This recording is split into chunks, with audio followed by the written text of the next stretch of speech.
Hi everyone, my name is Marcus. I'm 36 years old. The pattern crystallized when I was 12.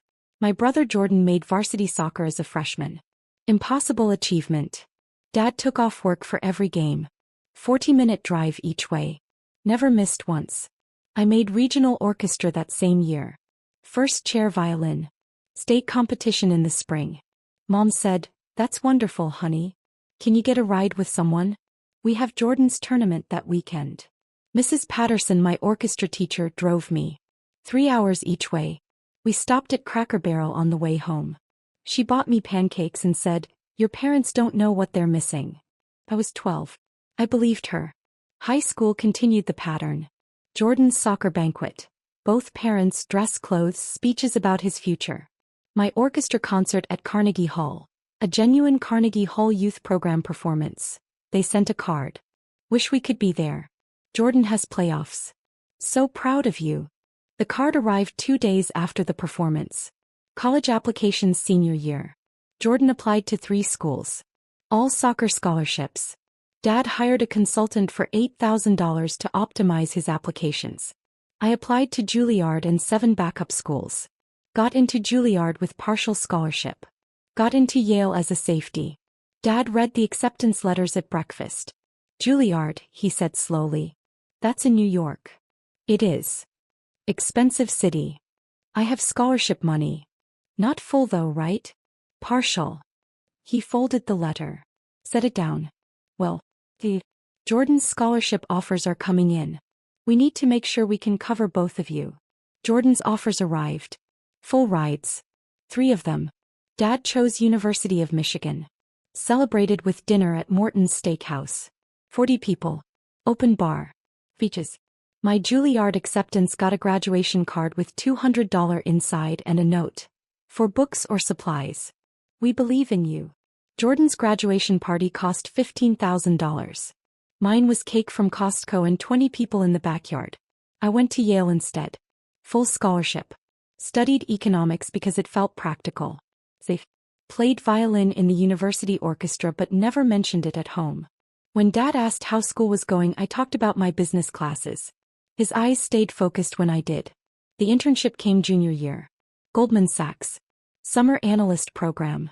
Competitive. Brutal hours. I loved every minute. The offer letter arrived senior year. Full-time analyst position. Starting salary $85,000 plus bonus. I called home. "Dad, I got the Goldman offer." "That's great, son. Hold on, Jordan. Your brother got a job. Jordan just signed with a professional team. Development league, but it's a start." That's great. We're so proud of both of you. Hey, your mother wants to say hi. Jordan, tell Marcus about the signing bonus." Jordan's signing bonus. $50,000. My Goldman salary. More. But his came with a press release and my parents' Facebook posts. Mine came with a congratulations text. The years at Goldman moved fast. Analyst to associate to vice president in 5 years. 80-hour weeks. Weekend work. Deals closing at 3 a.m.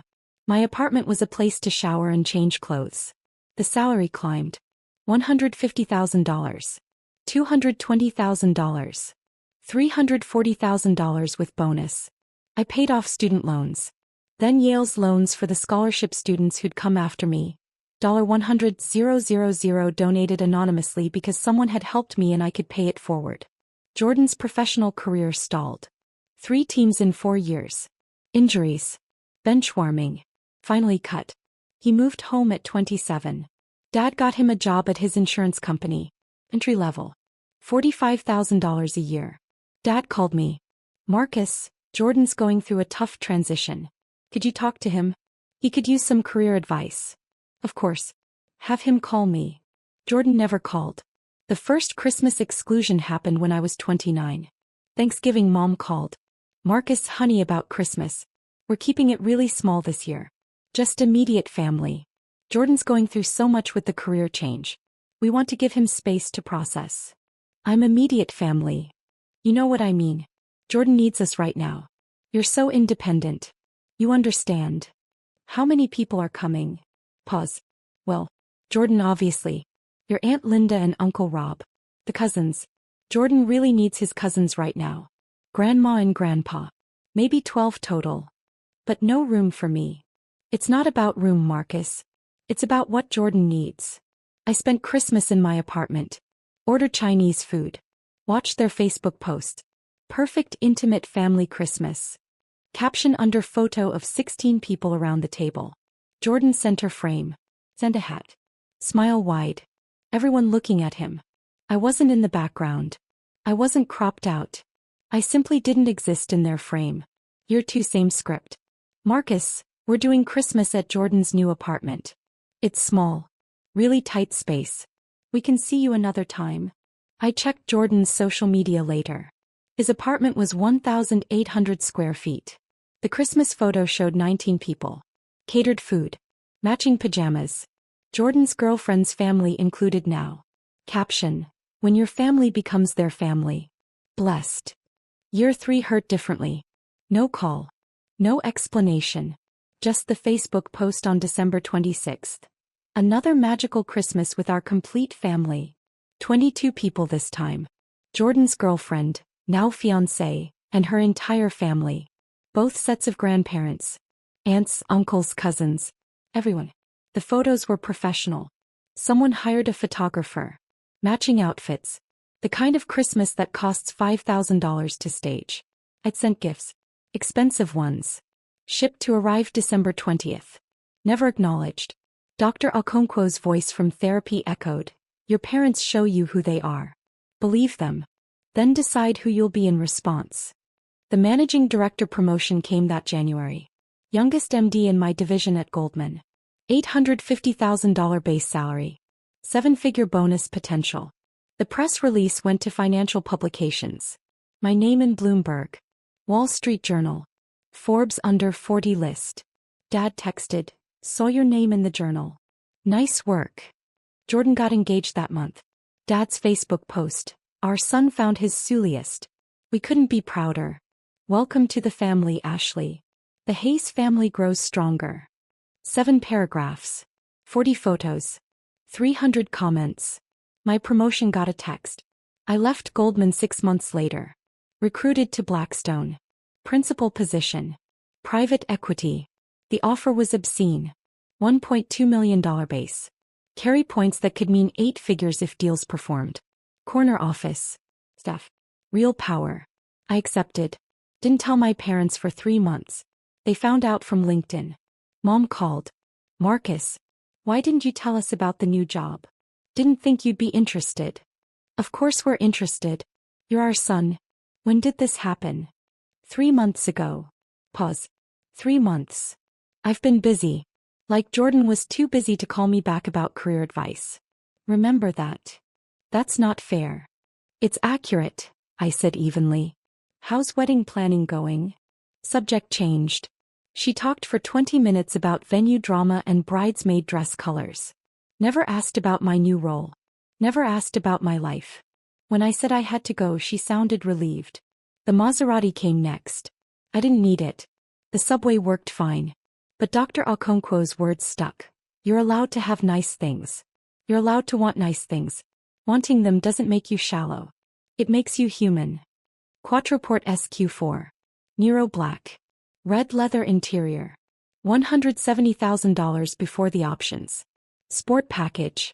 Premium sound system. 20-inch wheels. The salesman at the dealership treated me like I belonged. Mr. Hayes, the Quattraport is an excellent choice. Executive performance. Understated presence. I drove it off the lot and felt nothing but calm. Work consumed me. 3 major deals closed in 8 months. A manufacturing acquisition. A healthcare roll-up. A tech platform sale. My carry points materialized. The numbers went from theoretical to real. My accountant called. Marcus, we need to discuss wealth management. These distributions put you into a different category. We should talk trust. Estate planning. Real strategies. Set up a meeting, I said. The wealth manager showed me projections. Conservative investments. Diversification. Real estate opportunities. Mr. Hayes, you're looking at generational wealth if we structure this correctly. Your children's children will be secure. I didn't have children. Didn't have a partner. Had work.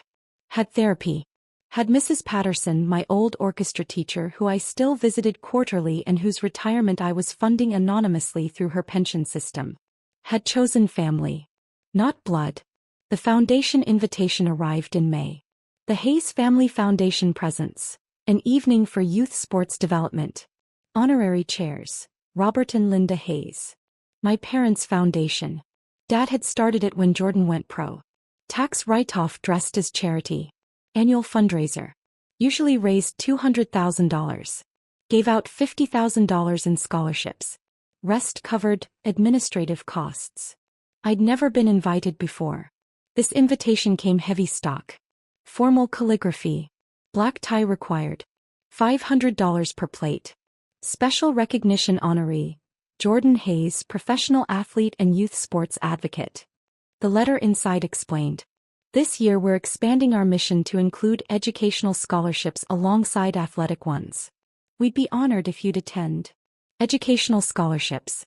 After 3 Christmases with no room for the son who actually got the education. I RSVP'd yes. Single ticket. Didn't mention I was coming. The event was at the Ritz-Carlton. Ballroom glittering. 500 guests. I arrived alone. Valet took the Maserati. His eyes widened slightly. Beautiful car, sir. Thank you. Inside cocktail hour hummed. Tuxedos. Evening gowns. Country club crowd. My parents' social circle. Dad's insurance clients. Mom's book club friends. Jordan's former teammates and their families. I took champagne from a passing tray. In the room. Found Mom first. Navy gown. Diamonds. Holding court with 6 women. Laughing. Animated. Hostess mode. Dad stood near the bar. Tuxedo. Talking to men his age. Gesturing with scotch glass. Jordan beside him. Also in tuxedo. Ashley on his arm. Red dress. Pregnant belly showing. Maybe 5 months. I hadn't known she was pregnant. I worked the room strategically. Introduced myself to board members of other foundations. Talked to the event planner about logistics. Found the scholarship committee chair, a woman named Patricia who'd taught at Jordan's high school. Patricia Hayes? I extended my hand. Marcus Hayes. Robert and Linda's son. Her face brightened. Marcus. Of course. Your parents talk about you. Do they? Well, Jordan more naturally, but they're so proud of both boys. Are you in finance? I feel like Linda mentioned that once. Private equity. Blackstone. Her eyes widened. Blackstone. My goodness. That's impressive. You must do very well. I do fine, I said neutrally. Tell me about the scholarship program. I'm interested in the educational component. We talked for 15 minutes. She explained the new direction. Robert felt the foundation was too narrow. Jordan suggested expanding to kids who excel academically. We're starting small. 2 scholarships this year. $10,000 each. That's generous, I said carefully. We're hoping to grow it. But fundraising is challenging. Most donors come for the sports angle. Education doesn't have the same excitement. I might be able to help with that, I said. Let's exchange cards. Mom spotted me during her second pass through the room. Her champagne glass froze halfway to her lips. Face cycled through confusion, recognition, shock, and then something calculated. She touched Dad's arm. Whispered. His head turned. They saw me. Both of them. Together. Mom recovered first. Smile activated. Arms spread. Crossed the room in designer heels. Marcus. Sweetheart. You came. He hugged me. Air kiss. Perfume expensive. Why didn't you tell us? We would have saved you a seat at our table. Last-minute decision, I said evenly. Didn't want to impose. Impose. You're never an imposition. You look so handsome. Is that Brioni? Tom Ford. Gorgeous. Where's your date? Did you bring someone?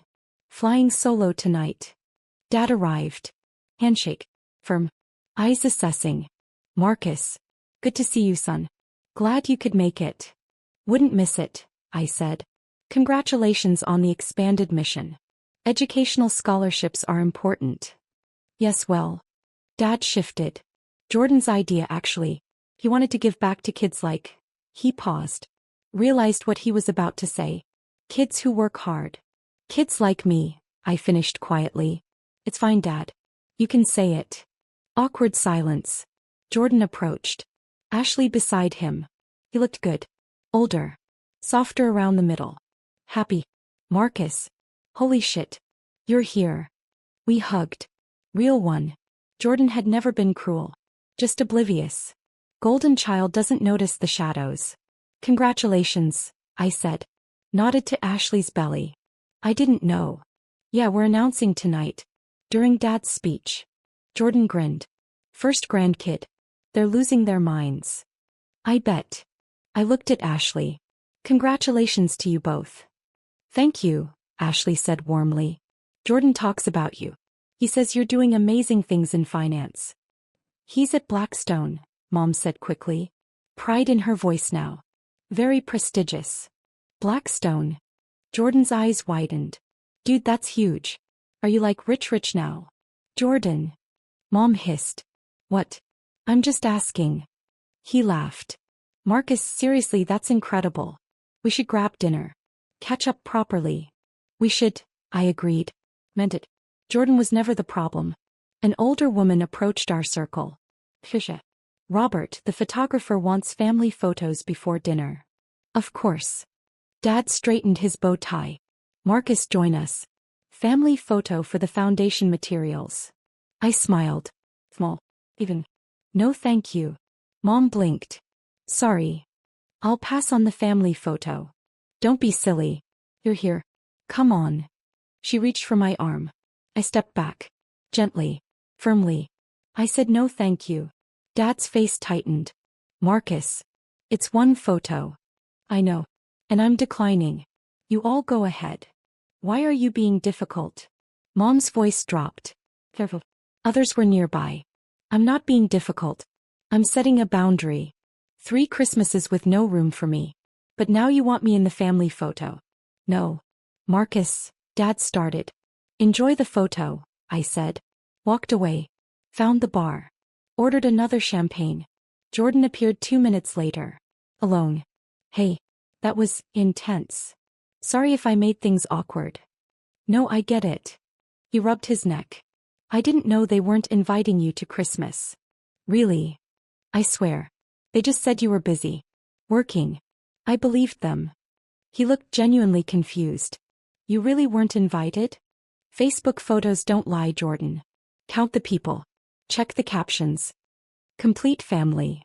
Where was I? His face fell. Fuck. Marcus, I'm sorry. I should have asked. Should have noticed. You were busy, I said. Not unkind. Just factual. You were always busy. That's not an excuse. No, I agreed. It's not. But it's reality. Dinner began. I sat at table 7. Generic placement. Near the back. Filled with strangers who'd bought tickets. Introduced myself. Made small talk. They asked what I did. I kept it vague. Finance. Dad's speech came after the salad course. He stood at the podium. Comfortable. Commanding. Talked about the foundation's mission. Youth sports development. Character building. Life lessons from athletics. Then pivoted. This year we're expanding our vision. Because we've learned that excellence takes many forms. Not just on the field but in the classroom. In the arts. In the quiet dedication of young people pursuing knowledge. He paused. Looked directly at my table. At me. My son Marcus reminded me of that. Murmurs rippled. People turned. Looked at me. Marcus excelled academically, Dad continued. Yale. Goldman Sachs. Now Blackstone. He took a different path than his brother. We're proud of both our sons. Both paths matter. That's why we're adding educational scholarships. Applause. Polite. Warm. I didn't react. Kept my face neutral. Jordan spoke next. Thanked the foundation. Talked about youth sports. Then announced the pregnancy. The room erupted. Standing ovation. Ashley joined him on stage. They kissed.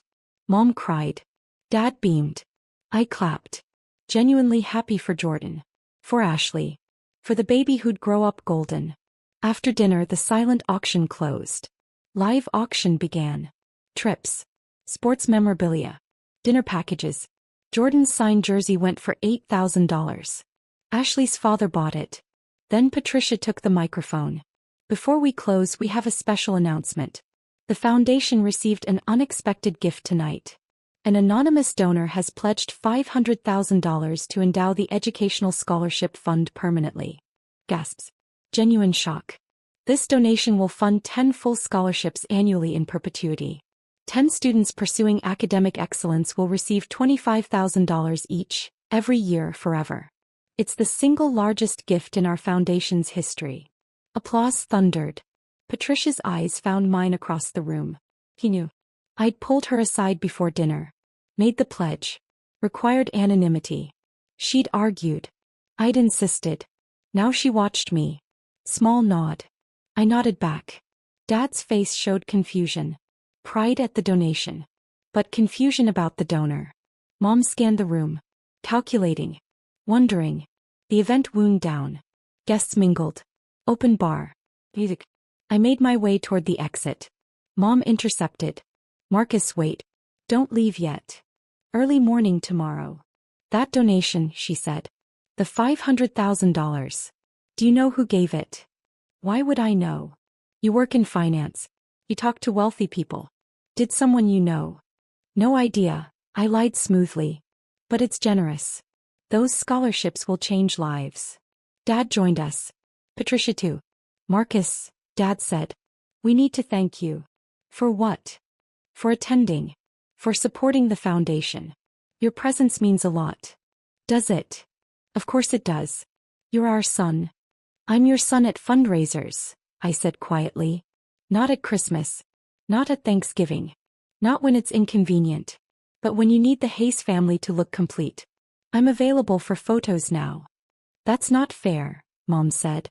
It's accurate, I repeated. Second time that night. I need to go. Wait.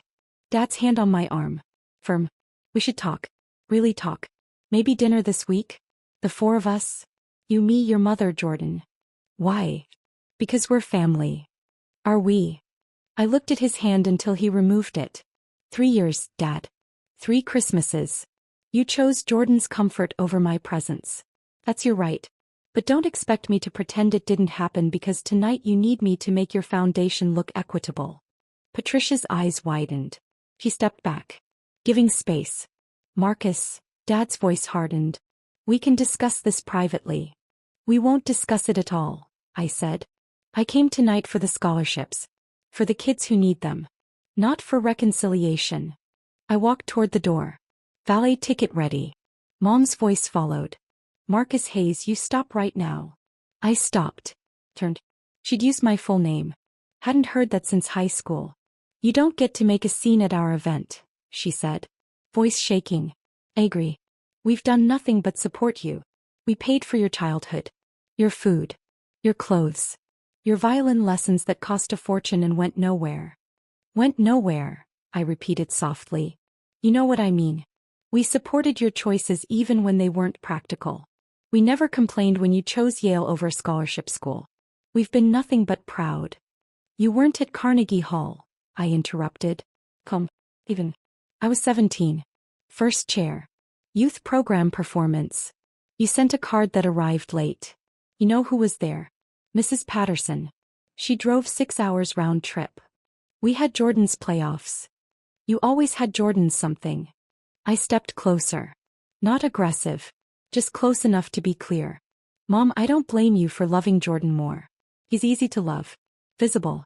Successful in ways you understand. I'm not angry about that anymore. We love you both equally. You don't. And that's okay.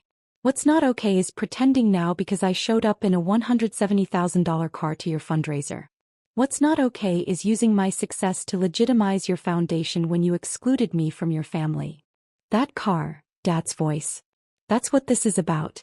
Showing off. No, I said. The car is about knowing I can. About earning something beautiful. About not asking permission to want nice things anymore. Jordan appeared. Guys, people are watching. Let them watch, I said. They should know what this family actually looks like. Not the photo you stage. The reality you hide. I turned. Walked out. Valet brought the Maserati. Engine purred. Italian. Expensive. Earned. I drove home in silence. No music. Just engine sound and city lights. The email arrived the next morning.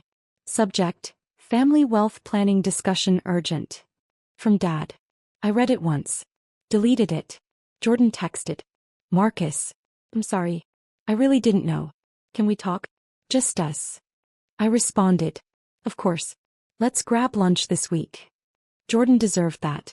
He'd been oblivious, not cruel. Patricia called that afternoon. Mr. Hayes. Marcus. I wanted to thank you personally. That donation, I know it was you. I required anonymity. I'm not telling anyone. But I know. And I need you to understand what you've done. 10 students every year. Forever. You've changed lives. Hundreds of lives. Maybe thousands over time. Good, I said simply. Why anonymous? Because it's not about me. It's about kids who work hard in ways that don't show up on ESPN. Kids who need someone to see them. Like Mrs. Patterson saw me. You're remarkable, Patricia said softly. I'm just paying forward, I answered. What someone did for me. Mom's messages started that evening. Texts. Then emails. Then voicemails. Marcus, we need to talk about your father's email. It's important. Your behavior last night was embarrassing. People are asking questions. Call me back. This is serious. We're your parents. We deserve respect. I didn't respond. Dad's second email arrived 3 days later. Subject: Final attempt, read this. I deleted it unread. Jordan and I met for lunch on Thursday. Small Italian place. Quiet. He looked tired. Ashley's morning sickness is brutal, he said. But we're excited. I'm happy for you both. Thanks. He pushed pasta around his plate. Marcus, I talked to Mom and Dad. About the Christmases. They said it wasn't intentional. That they thought you were too busy. Jordan. I set down my fork. They're lying. 3 years. 3 Facebook posts. Complete family. Did they not notice I wasn't there? Or did they notice and post it anyway? He sat with that. The second one. Right. That's fucked up. It is. What do you want me to do? Nothing, I said. You're about to be a father. Focus on that. Be better than they were. Notice both your kids. Not just the easy one. You think I think you're a good person, Jordan. But you're oblivious. You've been oblivious our whole lives. Not because you're bad. Because you've never had to notice. Everything came to you. Pain. Resources. Pride. You didn't have to look for it. His face reddened. That's not my fault. No, I agreed. It's not. But it's also not my responsibility to manage anymore. I love you. You're my brother. But I'm done with Mom and Dad. And if you need me to choose between you and them at events, I'll choose neither. I'll just stop going. Marcus. I'm not angry, Jordan. I'm just done. There's a difference. We finished lunch. Hug goodbye. He held on longer than usual. I'm sorry, he whispered. For not noticing. I know, I said. Be better with your kid. Work consumed the next month. A major deal closed. Healthcare acquisition worth $2.3 billion. My carry points materialized. The distribution hit my account. 7 figures. Single transaction. My wealth manager called. Marcus, we need to meet. This changes your entire financial picture. We're talking generational wealth. Legacy planning. You're 36. You need structures. Set it up, I said. The meeting lasted 3 hours. Trusts. Foundations. Real estate portfolios. Art investments. Diversification strategies. I signed documents. Made decisions. Built fortress walls around security I'd earned. Mrs. Patterson's retirement fund got another anonymous boost. $250,000. Enough to travel. To live comfortably. To know someone remembered. I bought the penthouse that week. 64th floor. City views. Floor-to-ceiling windows. 3 bedrooms. Office. Music room where I could play violin at 3 a.m. without bothering neighbors. $3.2 million. Cash offer. Accepted immediately. Mom found out through Jordan. He'd mentioned it casually. Congratulations on the new place. She called 17 times in one day. I answered none. Her voicemail message 8. Marcus, we need to discuss your finances. Your father and I have experience managing money. We could help you make smart decisions. Please call back. I texted Jordan. Don't share information about my life with them. Sorry. She asked. I didn't think. I sent back. Dad's email subject. Investment opportunities family portfolio. I didn't open it. Just deleted. Their messages escalated. You're being childish. We're trying to help you. You'll regret shutting us out. Your brother deserves better than watching you destroy this family. That last one made me laugh. Sitting in my new penthouse. City lights below. Violin on the stand by the window. Destroy what family? The one they cropped me from? Dr. Okonkwo's next session I showed her the messages. How do you feel reading these? She asked. I sat with the question. Scan my body. No tension. No sadness. No rage. Free, I said. I feel free. Then you have your answer. I blocked their numbers that night. Their emails. Their social media. Set up filters. Anything from their addresses went straight to trash. No notifications. No intrusions. Done. Jordan texted. Mom's freaking out. Says you blocked them. I did. Why? Because I'm allowed to. Because their relationship with me is conditional on my utility.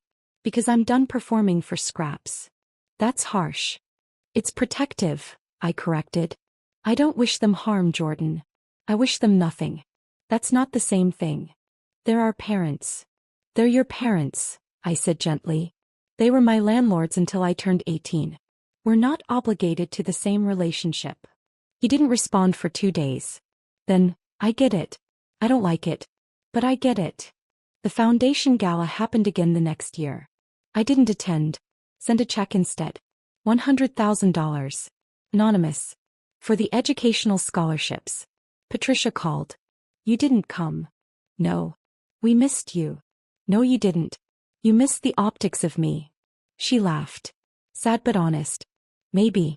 But I also genuinely missed you. You're good people, Marcus. Thank you. Your parents asked about you. What did you tell them? That you were busy. That seemed kind. It was. Jordan's baby arrived in March. Boy. Named him Carter. Sent photos. He was beautiful. Perfect. Golden already. I sent a gift. Trust fund.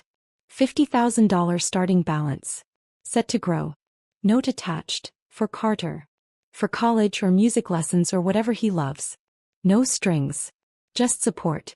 Love, Uncle Marcus. Jordan called crying. Marcus. This is too much. It's exactly right, I said. Carter deserves support. That's what family does. They show up. Remember that. I will. I promise. The years moved forward. Promotions. Deals. Wealth accumulating. Penthouse became home. Music room got proper acoustics. I played violin again. Really played. Not for anyone. Just for me. Started dating. A woman named Sarah. Architect. Smart. Kind. Unbothered by my money. Fascinated by my music. We took it slow. Built something real. Mrs. Patterson passed when I was 39. Peacefully. Sleep. She was 91. The funeral was small. Beautiful. I spoke. Told the truth about Carnegie Hall. About the drives. About the pancakes. About the woman who'd seen me when my parents looked away. Her daughter approached me after. She talked about you constantly. Called you her best success story. Not because of your money. Because of your heart. I cried then. First time in years. Good tears.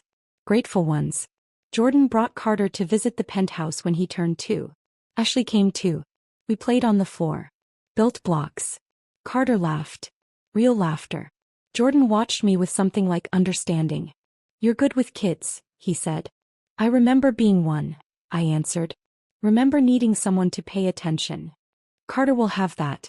I promise. I know. Ashley touched my arm. Your parents ask about you. Every holiday. Every event. What do you tell them? That you're doing well.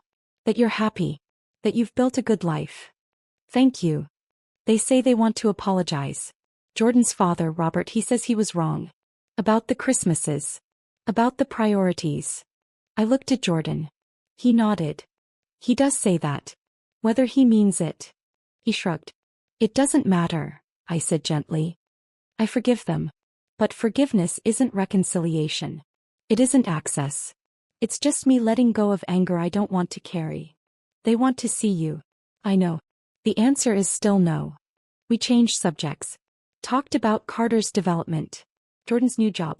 Ashley's architecture firm. Normal things. Family things. With the family I'd chosen to keep. They left at sunset. Carter waved from his car seat. Bye-bye, Uncle Marcus. Bye, Carter. See you soon. The door closed. Penthouse quiet. City humming below. Violin waiting. Sarah coming over later for dinner. Life full. Complete. Built from better materials than blood. The blocked numbers stayed blocked. The boundaries stayed firm. The peace stayed permanent. If you've lived this story, know this. Family isn't who raised you. It's who shows up. Who sees you. Who remembers you exist even when you're not convenient. The best revenge isn't revenge at all. It's building a life so genuinely peaceful, so authentically full, so completely your own that their absence becomes background noise. Not because you're bitter. Because you're free. And freedom, I learned, sounds like a Maserati engine at midnight. Like violin at 3 a.m. Like a toddler saying Uncle Marcus with sticky fingers and pure joy. Freedom sounds like chosen family laughing in your home. Like silence that's peaceful, not lonely. Like boundaries holding firm without guilt. They taught me what family wasn't. Mrs. Patterson taught me what it was. I learned both lessons. Built accordingly. The $170,000 car sits in the garage. The Patek Philippe on my wrist. The penthouse deed in my name. The scholarship fund growing in perpetuity. All of it earned. None of it owed. All of it mine. Not despite them. Because I finally stopped waiting for them to see me. And learned to see myself instead.